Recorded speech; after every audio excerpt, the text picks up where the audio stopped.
Donc j'ai commencé le break en 2001 et c'est mon grand frère qui m'a mis dans la danse tout simplement. Un jour, je me suis réveillé le matin, je l'ai vu au salon, il mettait une musique, il dansait. Au début, je ne savais pas trop c'était quoi. Il se mettait dans des positions bizarres, il faisait des mouvements que j'ai jamais vus de ma vie. Et il m'a demandé de venir avec lui dans une salle. J'ai tout de suite accroché. Et du jour au lendemain, il m'a inspiré, il m'a beaucoup motivé. Et voilà, et après, je me suis mis dans la danse tout seul. Quand je venais de commencer, déjà pour te dire, le break n'était pas aussi développé que maintenant. Il n'y avait pas de, il n'y avait pas de YouTube, pas de vidéo, pas de salle accessible. C'était que la gare et encore la gare. Donc au début, j'ai commencé chez moi à la maison, puis après dans une gare. C'est seulement après 2 ans, vraiment après 2 ans que j'ai pu avoir une salle. Et c'était ici d'ailleurs. J'ai un long parcours et qui n'est pas terminé d'ailleurs. Donc j'ai fait plein de battles avec mon premier groupe Ocean Crew en Belgique, partout en Europe, Slovaquie, en Allemagne, en France. Très chouette. On était vraiment un très bon groupe, des vrais amis avant tout. J'ai aussi fait des battles one-on-one tout seul, dont le Battle of the Air one-on-one, le Red Bull BC One one-on-one que j'ai gagné plusieurs fois.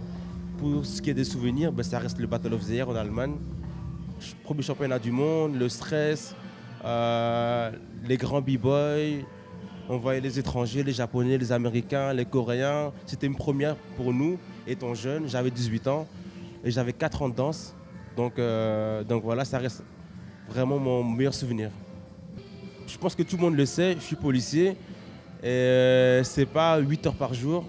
Ça se peut que ça aille jusqu'à 12 heures, 14 heures, même 16 heures. Tout dépend de l'importance de la mission. Donc voilà, je break maintenant par rapport à ce qui me reste de mon temps libre. Donc ça se peut que pendant une semaine, je ne break pas. Et la semaine d'après, j'ai peut-être 4 jours. Ou même sur une semaine, j'ai 2-3 heures. Donc c'est vraiment le temps libre que mon boulot me laisse. Ou sinon, je travaille. Et le break, c'est vraiment devenu une passion, un passe-temps. Pour moi, vivre du breakdance en Belgique, c'est impossible. C'est vraiment impossible parce que déjà, niveau contrat, artiste, il n'y en a pas beaucoup. De un. De deux, en Belgique, il n'y a pas beaucoup d'événements. Et il n'y a pas beaucoup d'artistes du style chanteur ou bien de pièces de théâtre, de compagnies de danse. Donc du coup, c'est un combat tous les jours. Mais si tu veux vraiment vivre de la danse, il faut quitter la Belgique, aller peut-être aux États-Unis ou bien en Italie. Mais en Belgique, c'est impossible. C'est impossible. Les contrats, il n'y en a pas assez. Mais ça, c'est mon opinion. C'est vraiment ma dernière année. Après, le pratiquer pour le plaisir, oui, ça peut durer toute ma vie. Pour danser, pour m'amuser. Et pas le prendre comme un sport de haut niveau, un sport extrême. Mais là, ouais, je peux le pratiquer toute ma vie pour m'amuser. Oui. Mais même si physiquement, ça risque d'être aussi fort difficile, quoi.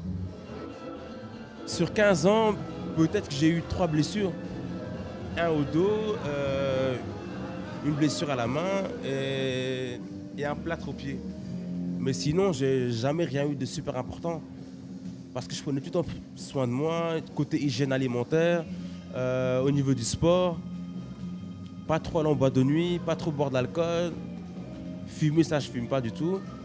Donc voilà, si tu prends pas soin de ton corps, il te le rendra d'une manière ou d'une autre. Le fait de t'impliquer dans une chose que tu aimes bien et de le faire à fond, déjà de un, tu apprends à te connaître, à connaître tes limites, à avoir confiance en toi, être sûr de toi.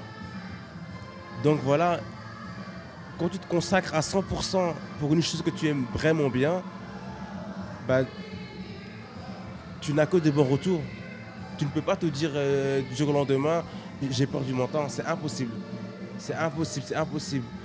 Toute personne qui se consacre à 100% pour une passion ou pour autre, il y a toujours un bon retour.